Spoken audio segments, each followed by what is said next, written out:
Today I am painting a special little watercolor page that I got while I visited the small city of Nara in Japan.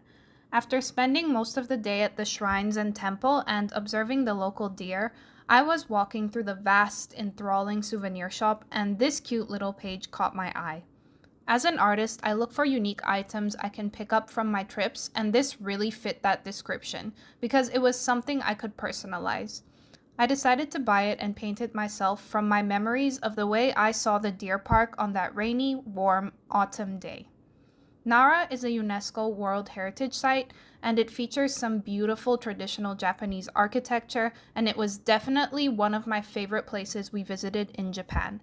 We wandered the area with umbrellas while light rain was trickling down, and I really felt very calm and happy there. As for this painting, I didn't know what to expect with the paper quality while using watercolors, since most of the time I have bought a coloring in style page from a random shop, the paper isn't the best.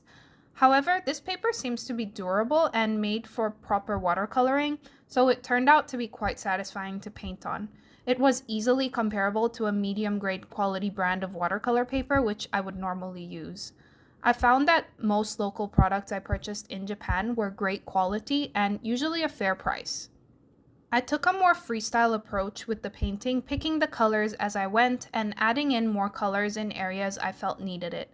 I especially liked the little shadows I painted underneath the fallen leaves, making it look like a little bit of sunlight is shining on the wet ground, casting shadows. Watercolor is still a tougher medium for me to work with since it's very hard to control what the paint will do sometimes, and mistakes are more difficult to correct compared to acrylics. My favorite part was towards the end, where I decided to use some of my pearlescent watercolors to just add some sparkles into a few areas of the painting, like the tree leaves and the deer spots. I did end up using a bit of acrylic gouache to paint in the deer spots on top of the watercolor because I didn't use any masking fluid there. Overall, really happy with the result, and I've pinned it to my slowly ever-growing pin board.